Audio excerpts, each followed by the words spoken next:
From the Houston Astrodome, it's round 9 of the U.S. Supercross Series. Hello, everyone. I'm Art Eckman, along with former Supercross champion David Bailey. And, David, it looks like Jeremy McGrath is back to the confidence and the form that helped him to win the first 5 races of the year. Right. Well, it was an important win. He needed that win. And to make things better, Ryan Hughes, a happy Ryan Hughes, slid in and took the second spot away from Mike LaRocca. Let's flash back and check the winners of the past so far. Orlando, Jeremy McGrath opening the season with victory. He got the whole shot at Minneapolis and led every lap. Then it was on to Anaheim, where Jeremy came from behind and took the win and then led every lap in Seattle. McGrath again in San Diego, and a crash with Craig then opened the door for LaRocca in Atlanta. 3 in a row for Kudrowski in Daytona and McGrath in round 8. We are now 1 race past the halfway mark of the U.S. Supercross season. What are the riders starting to think about now, David? Well, after Jeremy's convincing win in Indy last week and to put him back on track, I think they're going to have to continue searching for a better package, and who knows what they're thinking. They probably can't wait to get him outdoors, whereas apparently the only place he has a weakness. This track has a very tough stutter section. Let's take a look at the Suzuki track map. The Astrodome, it's one of the wonders of the world, and it's also the biggest stadium, the biggest track these riders are going to compete on all year long. The third member of our broadcast team, Jan Beekes, is with a very special guest down on the floor of the Astrodome. Many riders this evening will be hoping for headlines after their performances here in the Houston Astrodome. But a man who's had plenty of headlines is Houston resident and country singer Lyle Lovett. Now, Lyle, your latest headlines, unfortunately, were because you fell off a motorcycle. I was on a trip down in Baja riding with my dad and one of the guys from my band, and yeah, I sort of missed a turn. Now, what happened? You hurt your shoulder? I broke my collarbone, which I did when I was 17. I used to race motocross and worked at a bike shop here in Houston called Cycle Shack, and you know, I've done it before. So is it healing up okay? I mean, broken collarbones are what happened to motocrossers, but how you feeling now? It's doing great. It's been 4 weeks today, and yeah, I'm starting to. I actually went for a little ride yesterday, so I'm getting back. Is there a particular guy that you'll be pulling for tonight, having followed the Supercross series, a guy that maybe you'll be pulling for? Well, you know, the riders are so great, and what people, I think, don't always realize is what great athletes they are and what great shape they have to be in. But, you know, Jeremy McGrath, he's just so terrific to watch, and to see him come out and win all the races he wins, I mean, it's very exciting. I mean, he's a real superstar. Now, Jeremy is one of these guys that this is the time of night that maybe he would lie down and take a rest, and they listen to music a lot of times to get inspiration. Which one of your songs might you say they should listen to tonight? Well, you know, I would suggest to Jeremy, if he wants to win the race, if he wants to go fast, he should maybe not listen to one of my songs. I think one of my songs might slow him down. Well, here's a guy that maybe wants to listen to his own songs before he starts riding again, because we want you to stay in good shape on the Dual Sport Adventure Ride. Thank you, Jan. The 125's taking a parade lap, getting ready for their second of 3 East-West encounters. So we've got the best of both, the East and the West, David. Should be a good one. And Damon Huffman's won every race so far, but I think the other guys are starting to catch up. And I think, namely, David Mikel Pichon, who's shown very, very strong in the East Division. Let's take a look at the Suzuki starting grid now. Damon Huffman, the most dominating 125 rider. There's no doubt about that right now. Tim Ferry, who was challenging in the East, will not be on this starting grid because in Friday's practice, he broke and dislocated his jaw. He'll be out 4 to 6 weeks. There's really a lot of prestige on the line for this race, David, when the 2 divisions get together only 3 times a year. Well, I think so, because you know, you win one race just in the West, but you didn't beat Pichon, you didn't beat Ferry and all the guys from back there. So when you get together, it means a little more when you pick up a win. There you see number 41, Pingree, along with Pichon, 101, and 9 Hughes right in the center of them. Ryan would have liked to have had a better 125 season this year. He's done very well in the 250s. I think he likes the 250 better, and he's pretty much done all that he can do in the 125. He's pretty much better than everybody but Damon Huffman. There's nothing he can do about that. He'll be glad to move up next year, I have a feeling. Big question is who now could take on Damon Huffman in this race in the Astrodome. Damon has won every race so far, says he wants to sweep the season. The gate is down. A great start for Chad Pedersen. He's got the whole shot. Kevin Windham is right there with him, though. Kevin Windham in second place. Pedersen out in front. Big advantage for those first 3 guys to get over that triple and put a little distance on the rest of the field. Pedersen out in front. 43 on the outside is Windham. On the inside, that's Corey Keeney from St. Paul, Minnesota, number 96. Huffman got a slow start, David, but he's come up to 6th place there as you see him going into the whoops on the left side, number 1. Well, I've compared him to Jeremy McGrath before, and then in that he's brilliant in these opening laps. He's able to cut through traffic and get by these guys really quick, and a lot of times put it out of reach. David, this time we've got number 43, Wyndham, taking the lead from Chad Pedersen on a nice move. Mikel Pichon crashing out of the whoops there. Number 101 having to restart the bike. He'll be in about 19th position. Well, he's proven he can come from behind before, but he's got a lot of guys. It's east-west. He's got more competition than usual, and I think Damon Huffman and Kevin Wyndham are going to check out. He might be able to get up to third. That's about it. Kevin Wyndham, our leader right now, 4 podiums in the first 4 races, and Pedersen in second. We'll be back with more 125 action in a moment. Doug and I were just hanging out. Teased. I'm not an accident. What am I doing? Jeff's doing good. He says to say hi. Hi, Dad. Steve says to say hi. Hi, Mom and Dad. Say what? I think we're going to take it tonight. No, I'd rather have it on your bill than mine. I'm getting ready to go race right now. Mom, guess what? We just won the championship again.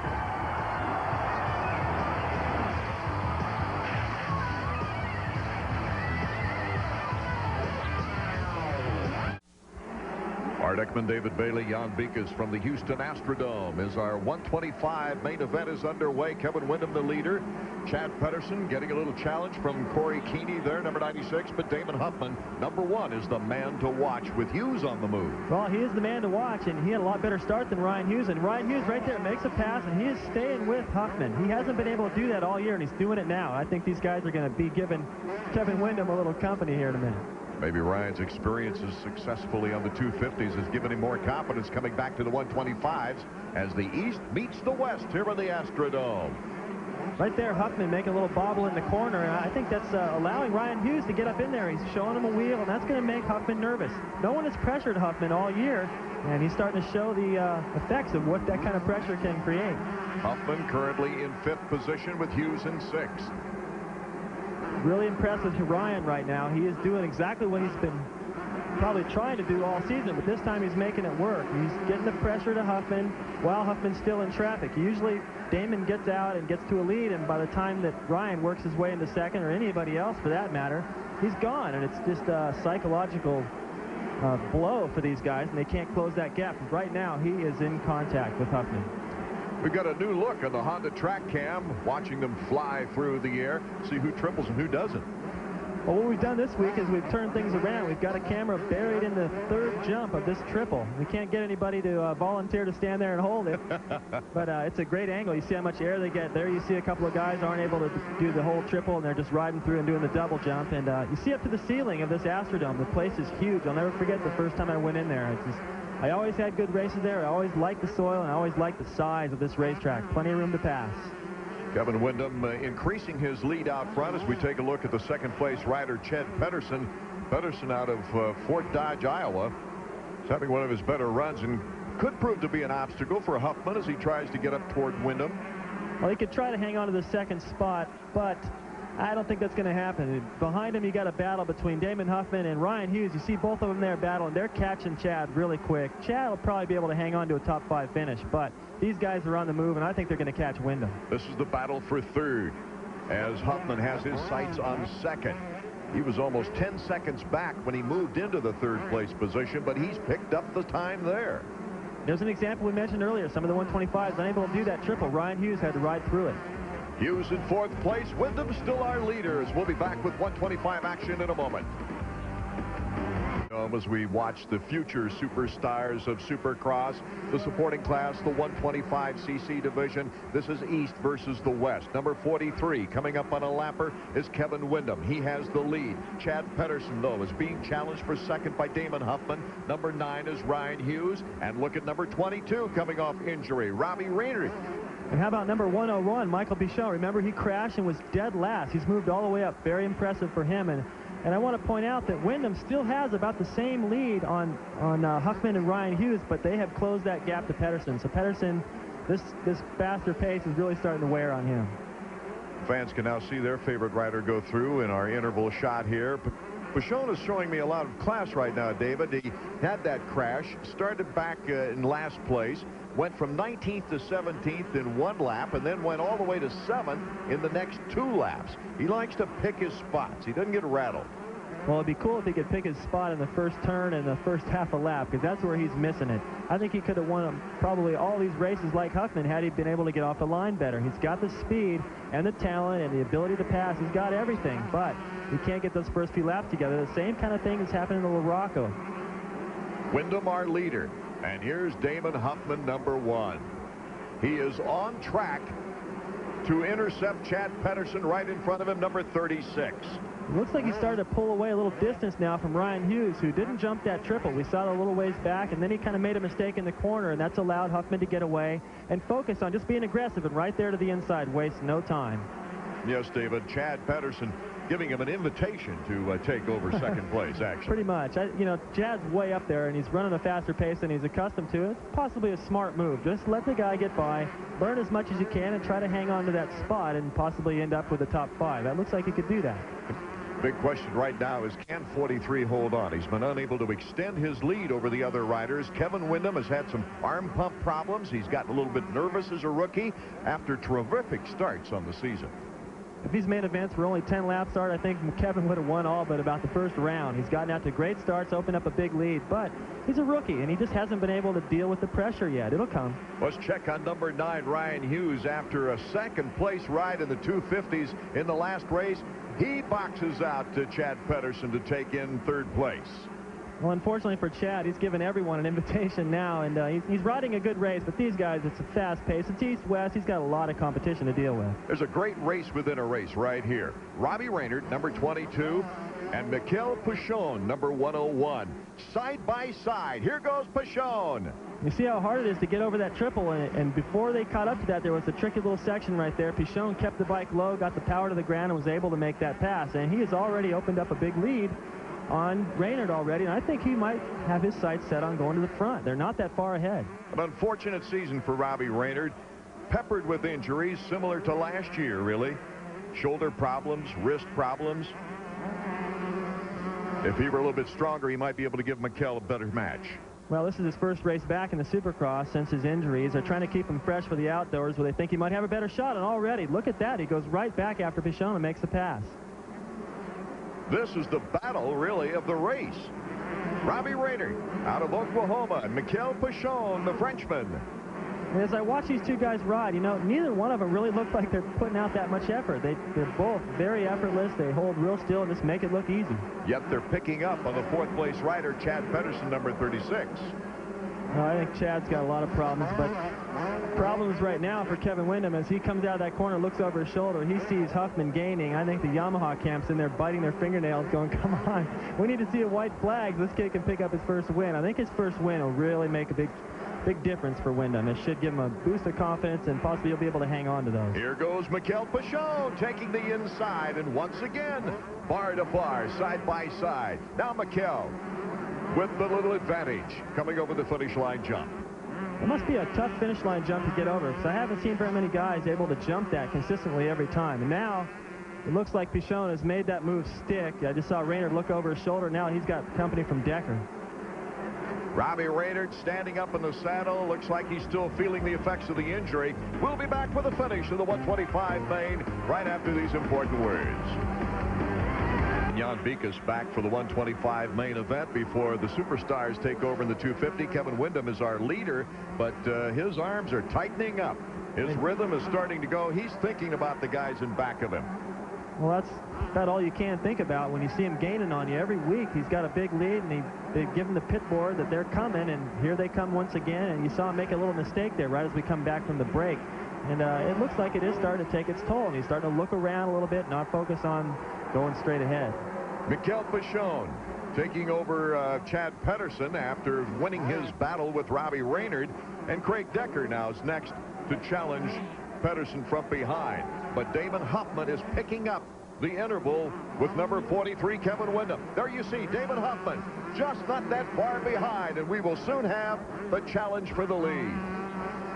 Huffman is taking on the rookie pro and makes the pass on the inside. Number 43, Kevin Wyndham, now in second place as we see the yellow bike number 1, Damon Huffman.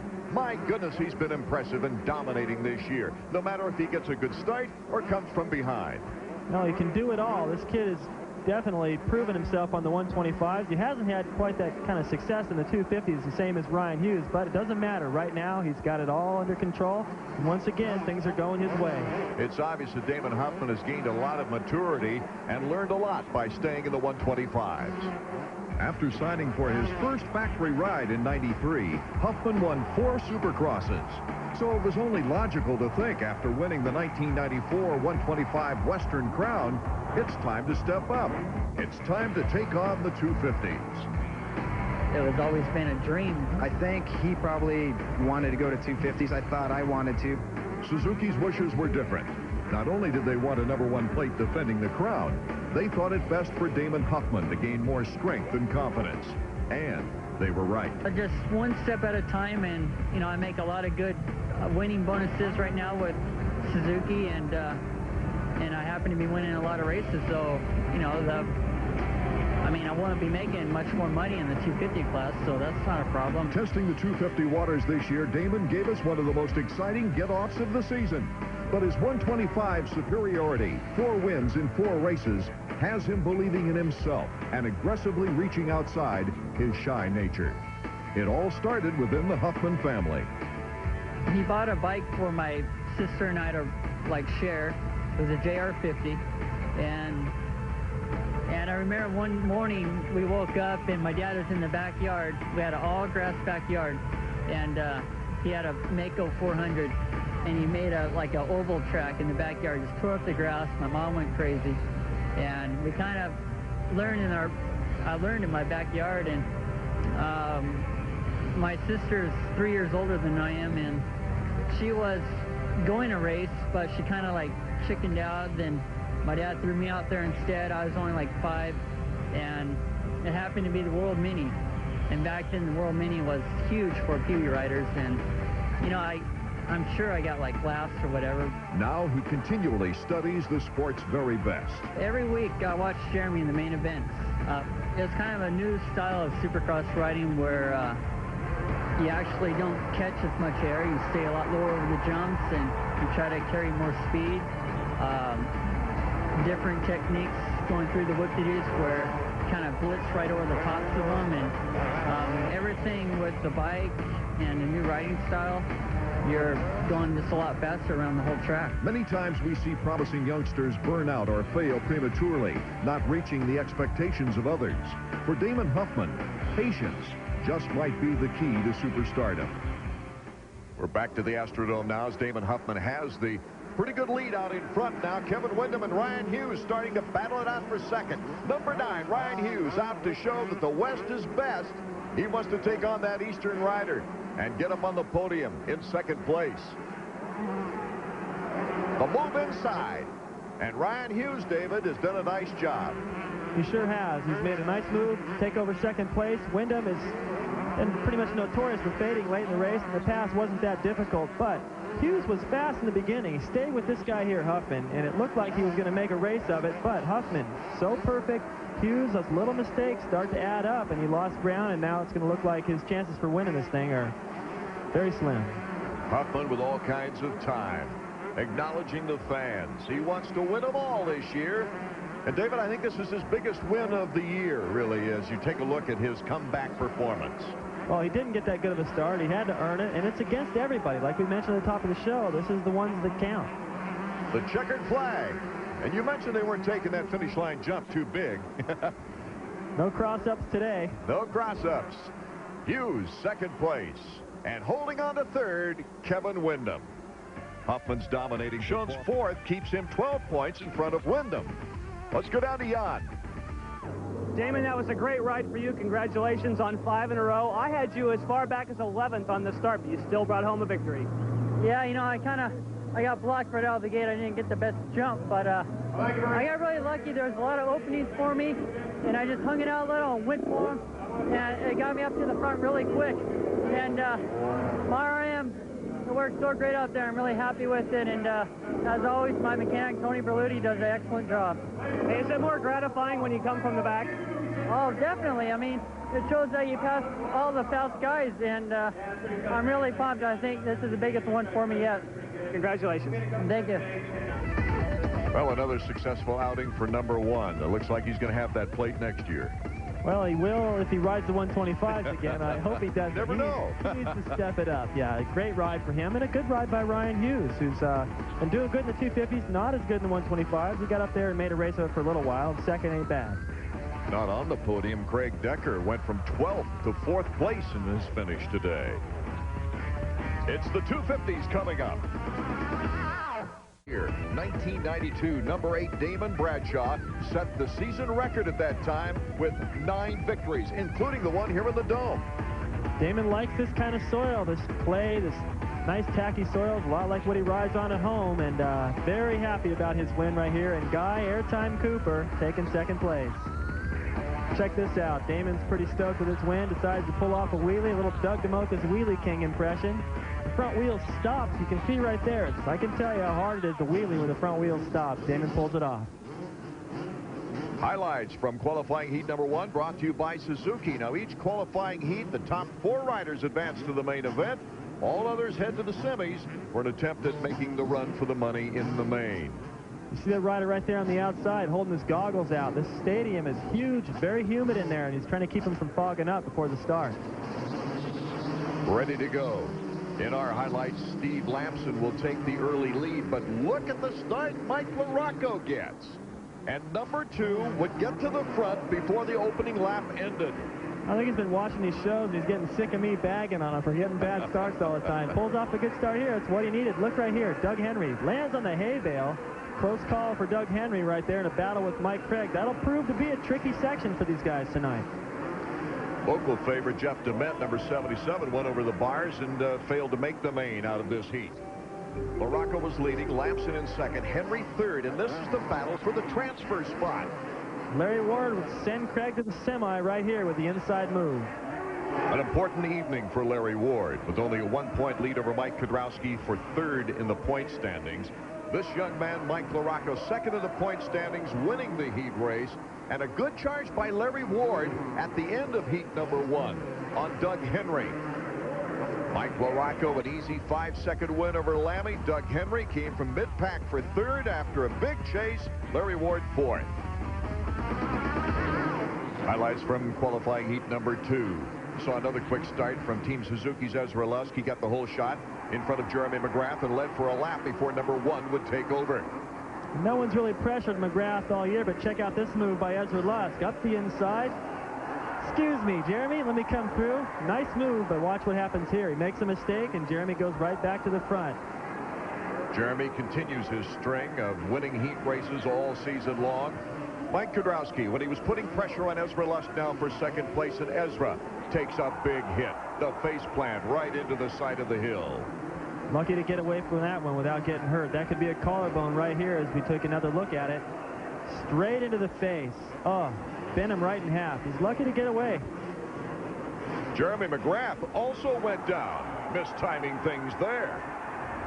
Both these riders, I can't tell you how lucky they are to get away. I've been in that same situation. We're going to take another look at it. Jeremy just not getting the drive off of the top of this jump. Watch, he comes up on the plateau, goes to get a big piece of throttle. Almost seems like he hits neutral there, right into the face of the jump. And you know, people are saying Jeremy's winning all these races. He should be able to take the series no problem, but you never know when something like that could come up and effectively hand the title over to LaRocco. MK just waltzed into the lead after McGrath went down, but Jeremy got up and would take second place. It would be his first heat loss of the season. Brian Swink looking stronger, nailed down third. Lots of distance between Nolene's Kyle Lewis and Swink. Lewis would make the main, but Emig would have to go to the semifinals now as we go to the Honda highlights for semifinal number 1. Mike Craig of Honda of Troy made easy work of winning the opening semifinal round. He had time to style and can and whip over the triples. Check this out. Upside down. Once these riders have qualified, they kind of shift modes into more of the entertainment mode. And Mike Craig, one of the best in the business at pulling off all these stylish moves in the air. You know, Guy Cooper, also one of the best entertainers, and never won a Supercross, but he's one of the most popular riders on the circuit. Number 157. That was a popular second place, David. Texan Grayson Goodman, Phil Lawrence, Buddy Antonez, and Cliff Palmer making the top 5 going to the main. In our Honda semifinal highlights for the second round, Jeff Emig set out to do what Craig did in the first semi, leaving little doubt that he belonged to the main event. It would be his 4th semifinal win of the year and gave him time to collect some style points as well as we look from the Honda helmet cam. Wow, look at the airtime. That's doing the triple with Rich Taylor. He's right near that transfer spot with John Dowd, number 14, and Jean-Sebastian Roy. And watch what happens to all these guys in this corner. DeHoop, number 25, goes into the corner, takes his time, and parks all these guys, and John Dowd picks up 2 spots. It's a good way to hold on to second place, is it not? It worked, but it gives a huge lead to this guy, Jeff Emig, who's having things his way. Really slowed up Ezra Lusk, number 24, and here you see John Dowd as he moves up toward Emig. This is what it looks like just after you get past. There's John Dowd up ahead of you through the whoop section. This is about as close as you're going to get without getting roosted. Look on top of Rich Taylor's helmet right there. That's the camera that's providing you with all these awesome shots. And if you'll hang on a second, Rich Taylor will do the drop test on our camera. Boom. Hope it still works for the main. He was okay, and he got up and remounted. He had to go to the last chance while Emig wins semi number 2. It is Emig with the checkers. John Dowd in second place. Number 14, Ezra Lusk taking a 3rd. Todd DeHoop will go to the main in 4th, followed by Canadian Jean-Sebastian Roy. Remaining riders going to the last chance qualifier, including our helmet cam rider, Rich Taylor, along with Mike Fisher, number 75. And Rich really takes quite a hard pounding here. Well, he sure does. What happens is he comes up short on this triple. He's about to jump. And the dirt here, not very forgiving. Watch this. Boom, right there. He loses the foot pegs. His hands come off the handlebars, and he just face plants into the next jump. And he's pretty lucky to get away from that one unhurt. The amazing thing, only a mild concussion. And Rich, not the only guy going down tonight. Jeremy in his heat race, Ezra Lusk, both going down really hard. This track not very forgiving. The dirt's very hard packed. And if you come up short, like right here, boom, you're going to pay the price. And right here, Rich Taylor does. David, it says a lot for the safety equipment. Well, these guys are very protected, and a lot of guys go down, but they get up and walk away. Number 18, Denny Stevenson, just coming back from an injury of his own. He takes the checkers for the last chance qualifying victory, and he will be joined at the gate by Mike Fisher. So they pick off the flag. Back in the Houston Astrodome as the riders are getting ready, 20 to be exact, for the 250 main event in round number 9 in the U.S. Supercross Series. For this week's Suzuki riding tip, let's go to former world champion and Suzuki team manager, Roger DeCoster. No matter where you live or race, sooner or later, you're going to find yourself racing in the mud. Mud can be pretty nasty, but remembering a few rules will help you to master the mud and maybe win.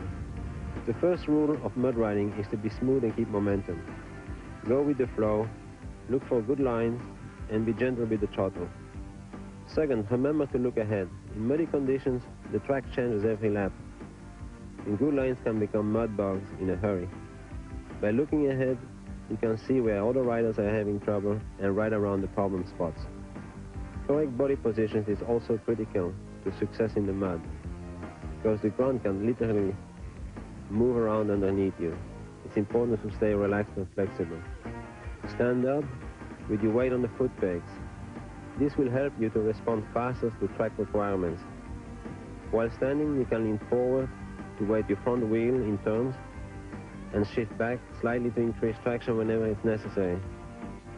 Standing will also improve your ability to handle obstacles and ruts effectively. Finding the best riding technique won't compensate for poor preparation. Bikes and riding gear should be carefully prepared for optimum performance in the wet, muddy conditions. Careful preparation and smooth, steady riding will even be more important than in normal conditions. I'm Roger DeCoster with this week's Suzuki riding tip. Not too much mud in the Houston Astrodome. We get set for round 9 of the U.S. Supercross Series, and a good takeoff by Jeremy McGrath. Number 6, Jeff Emig. He gets the whole shot. He's got the lead around turn 2. It's Emig, McGrath, then Kyle Lewis, Michael Craig. We've got Henry, and then LaRocco. Pretty good battle up front. You know what always happens is Jeremy puts a pass on these guys right away and checks out. Right now, Emig seems to be holding a little bit of a cushion over Jeremy, and if he is unable to get away, you see right there to the left of your screen, LaRocco, he's going to get up there and challenge and make a race out of this. 25 is DeHoop, 18 is Stevenson, 14 Dowd way back in the pack. Here's Kyle Lewis and Michael Craig as we go to the Honda track cam. Once again, this is looking from the landing, looking back to the takeoff. 85 feet, these guys are flying. Some of those you see not making that entire jump. It wasn't their fault, really. It was somebody in their way, maybe. Yeah, actually in the first lap when things are bunched up and you don't know what somebody's going to do in front of you, especially some privateer you're not used to riding with, it's better to play it safe. Looks like a cattle call, bunched together. Michael Craig and Doug Henry. Oh, Craig goes over the hay bales and gets right back on the track. That was a pretty slick move. It's not something he wanted to do, but he pulled it off pretty good. He's probably wondering, am I going to be disqualified for that? And while he's kind of flustered from the whole thing, Kudrowski goes around him. Out in front is Jeff Emig, number 6 on the Yamaha, followed by Jeremy McGrath. There's another look at this move by Craig. He comes over the finish line jump, can't make the corner over the hay bales, pulls it off. You see him looking back. He's got to be wondering. I mean, I've done this before, too, but he didn't gain any positions by it, and it shouldn't be a problem. Back to the live action is Kyle Lewis, number 15, after a good start, trying to hold off Mike LaRocco. I just love this shot. It looks like they're floating through space. It sure does, and I'm impressed with the Astrodome. You see in that shot how high it is to the ceiling. This place is massive inside, 9 levels. You can barely see the racetrack from up there. Whoa, Henry and Kudrowski going at it. Kudrowski gives him the bump. The Cowies are on the move. Emig, number 1. Jeremy McGrath right on his tail. And Emig is doing a nice job of holding off Jeremy McGrath. Usually around this time, Jeremy has already made his pass and is checked out. But right now, Emig's making a good race out of it. Jeremy looking a little bit more relaxed after breaking the 2-loss string that he had going. Here's Kyle Lewis along with Mike LaRocco. LaRocco starting to put pressure. Goes to the inside on Lewis. Kudrowski's right on LaRocco's tail as well. LaRocco moving into third. Here comes Kudrowski. He gets by Lewis.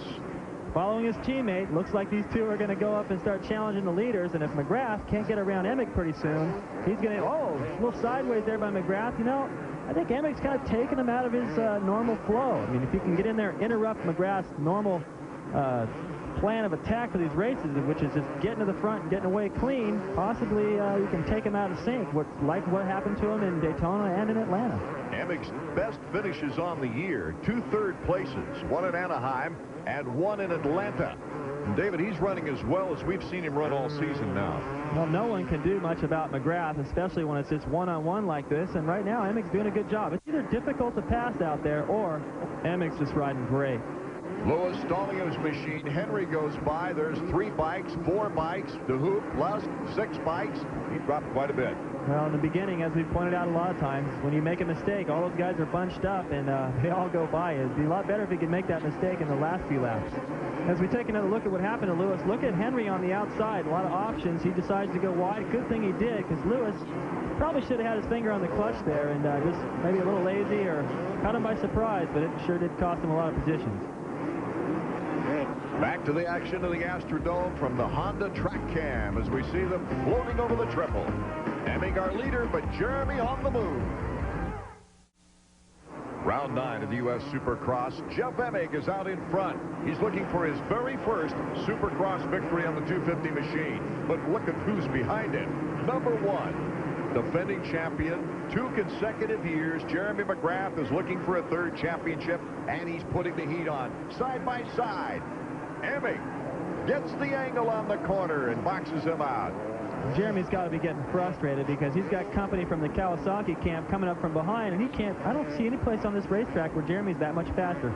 This race might come down to endurance, but you're right about the Cowies coming up from behind on Jeremy McGrath. Let's go down to Jan Beekes, who's with Steve Butler, Emig's mechanic, on the floor of the Astrodome. Steve, obviously Jeff is right where you want him to be. Have you told him how close Jeremy is? I'm sure he's aware. Jeremy was right beside him there in the woods, but I guess it's the best place to start with a good start, so we'll just see. Do you think he has the kind of speed that a couple places on the track he actually pulls away just a little? Yeah, I think he's doing everything everyone else is, so it's just a matter of doing it for 20 laps. I think Jeremy may pull something out, but we just have to see. Well, it's up to you to motivate him, huh? Yeah, he definitely needs to do that, I think. Thanks. McGrath looking for his 7th win of the season. It would really help the point situation if he could pull it off, and he goes side by side. But Emig says, I'm not letting you cruise by. Emig is rock solid. He hasn't cracked yet. He's under the serious pressure from McGrath, and he's really not blocking him. McGrath is trying everything he can, and that's what makes it kind of look like Emig's taking his line away. Beekes has moved over to Skip Norfolk. Skip, it looked like Jeremy almost had him there. How's he going to be able to pull off a pass?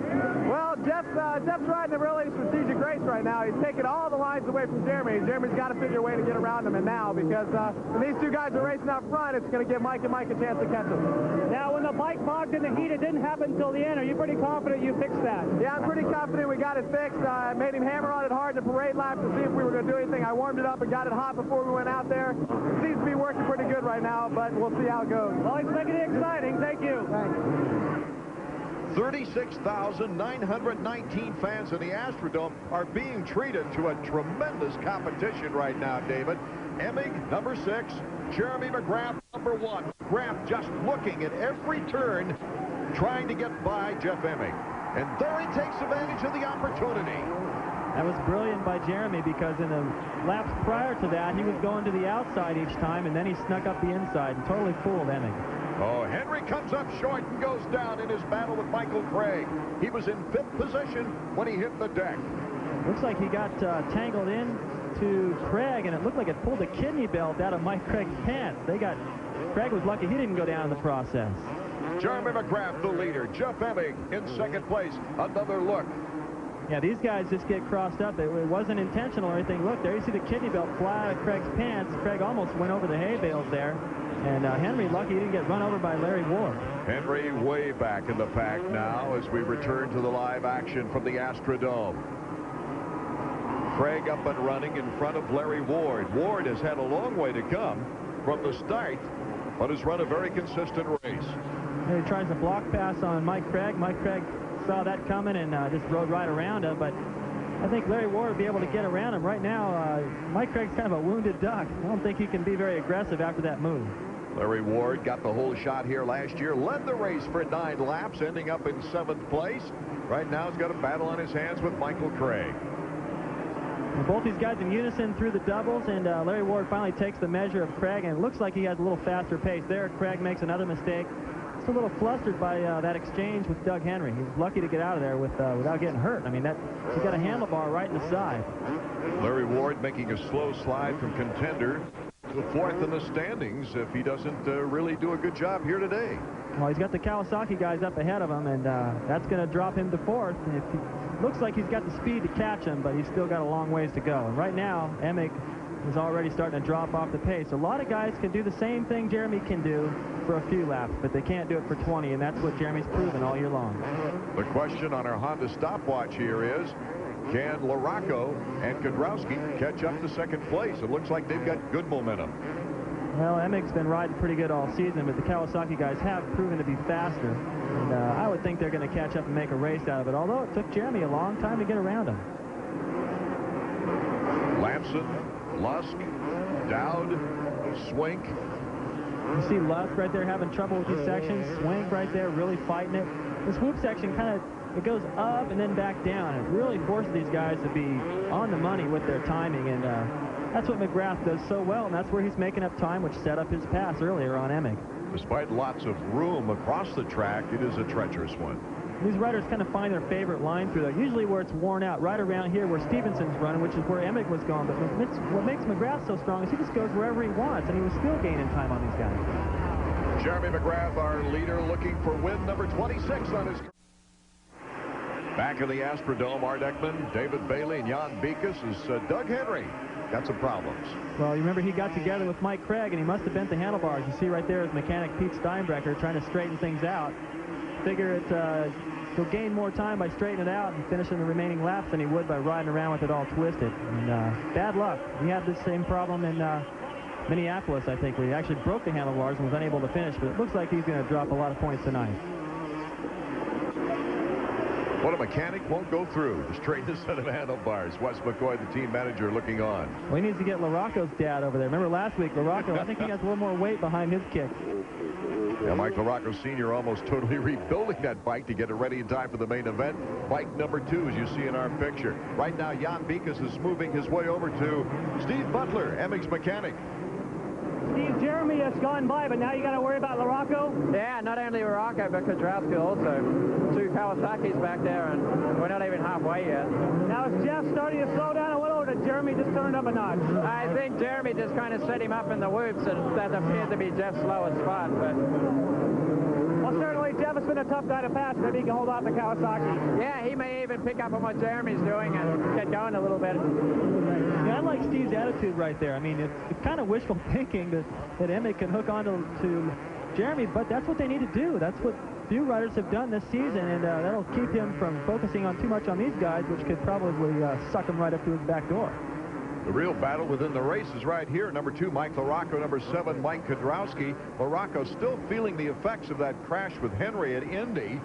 He tested McGrath here last year, but could not pass him on the track. Let's see if he can catch up. Right now, Kudrowski's just been LaRocco's shadow. Everything LaRocco does, Kudrowski's right there. I mean, he's taken different lines occasionally, but the pace has been exactly the same. You could throw a blanket over these guys for most of this main event so far. They are definitely gaining on Emig. As they battle it out, Brian Swink is pulled off the track. Let's go to Jan, who's talking with his mechanic right now. Marshall, what broke on Brian's bike? Part of the brake lever broke off, a little pivot. Is it just like the pin that holds it that fell out, do you think? No, it broke right off. It snapped right off. Tough night for you, Yeah, those things happen, I guess. Thanks. So the Swinkster sidelined himself. As you see, he's got one of those strips over his nose to breathe better that the football players are using, but it didn't help out there with the machine much. Well, you know, it's a weird thing that what happened to his brake. That's kind of unusual, but I don't understand why he's still not out there. I'd be out there trying to collect all the points I possibly could. LaRocco, number 2 in 3rd. Number 7 in 4th, Mike Kudrowski. Look at LaRocco right there, grabbing a handful. You see how slick it is. It's got this topsoil, but the floor of the Astrodome has been there since this thing was built. And it's that hard-packed clay. When they get down to it, it's very slick. It's like that in one of the triples. The corners after the triple, these guys are having a lot of problems with. Let's go down to Jan. Brian, it looks like Mike is closing in on his teammate. Do you think he can catch him? Well, they're battling. Emmig and 2 Mikes are kind of going back and forth, so one guy makes a mistake and the other one makes another mistake the next lap, so they kind of been going back and forth, so it's been pretty interesting. Now, you had to totally rebuild that engine. You're pretty confident it's working the way you wanted to? So far. It's a big job for you, though, huh? Yeah, we had a little problem today with the water pump, but we'll be all right. Thanks. Thank you. The Cowies taking different lines, going into that slick area again. Well, right there in that corner, you see where they get down to that floor surface, which is basically just dirt on top of dirt. When they get down to that, it's almost like a sidewalk. It's not going anywhere. As we watch this battle for 3rd, Emmig's in 2nd, Jeremy McGrath in 1st. We'll be back. Back in the Astrodome, Jeremy McGrath having fun with the fans, David, looking for his 7th victory of the year. Well, he's pretty used to this now. And win number 26, this guy knows what it's like to ride around the last lap and put on a show for the fans. Only 1 win away from that 27 mark set by Bob Hanna, the 2nd winningest rider in history. Got to be proud of Emig. Emig placing 2nd, his best finish of the year. Really wouldn't let Jeremy off the hook there for a little while. Well, he made it tough for him. He made it real tough for these guys. And right now, it's kind of a bummer. They're trying to catch Jeremy in the points battle, and then Emig jumps in there and steals some points from him. Jeremy McGrath wins once again as LaRocco taking 3rd and Kudrowski a 4th. Ward picked up 5 places to end up in 5th position. And Jeremy tossing the goggles to the fans. And for the 2nd week in a row, I think Jeremy's pretty stoked to see who ends up in 2nd, stealing some points away from the Kawasaki guys. And Emig and Jeremy, despite differences in the past, have been getting along a little better these days. That's right. They've been riding together and a little bit of socialization together. It's good to see. Here's the official standings in the top 10. McGrath, Emig, LaRocco, Kudrowski's we mentioned in 4th, Ward in 5th. Craig, despite exiting the track, made a 6th-place finish. Lusk, Lamson, Lawrence, and Dowd. Jeff, that was a great ride for you. For a long time, you held off Jeremy. That was probably one of the better rides you've had. Where did he take you? Well, I don't really remember. I think he took me across the flat spot. I was resting a little. I mean, I've been kind of tired all day. I don't know what the deal is, but I mean, I was wanting to win that thing just as bad as ever. But you had the speed that you haven't had for a while. Has that helped your confidence somewhat? Yeah, because I knew that both Mikes were behind me, and I knew that if I just kept doing all the obstacles, they would never catch me. What was your trick in holding Jeremy back? Did you know the lines he was trying to do and then blocking those? Yeah, it's a little bit one line. I mean, you know, he got past me in an open spot, but... Hey, water. Well, obviously, you need some water to quench yourself, but that's a nice ride. Thanks. Yeah, thanks. I'd like to thank all the fans down here, you know, in Houston. They're great. Thanks. McGrath's 7th win gives him a 25-point bulge. Kudrowski moving into 3rd by a point over Ward. Let's check out Jeremy. Well, Jeremy, congratulations. You've done it again. Now, with Emig, do you think he was going to put on that strong of a charge? You guys had a good battle. Well, Emig rides really good. He's been coming on here late in the series, and, you know, it's nice to see a battle there. I mean, I'm kind of glad he was in between me and LaRocco at the end, but, I mean, he was putting up a fight. It's definitely hot here in the Houston Astrodome, and we can feel it. Everybody seems very fatigued, but obviously you came out on top. You said if you won one more race, that was going to take the pressure off of you. Do you feel more relaxed now going into the next round? Yeah, we have a week off, just ready to regroup and take a little time off and come back strong at Pontiac. You know, this is just another tale. Hey, congratulations. Thanks. And McGrath has another mini win streak on his hands. 2 in a row now, David. Well, you can see it in his face. He looks pretty confident as he celebrates with a wheelie like we saw Bradshaw do earlier, and doesn't appear like anybody can stop this kid. That's the question. Can Jeremy McGrath continue on the road to rewriting the record books in Supercross? We'll find out at round 10 from Pontiac, Michigan. Art Ekman for David Bailey and Jan Bikas. So long, everyone.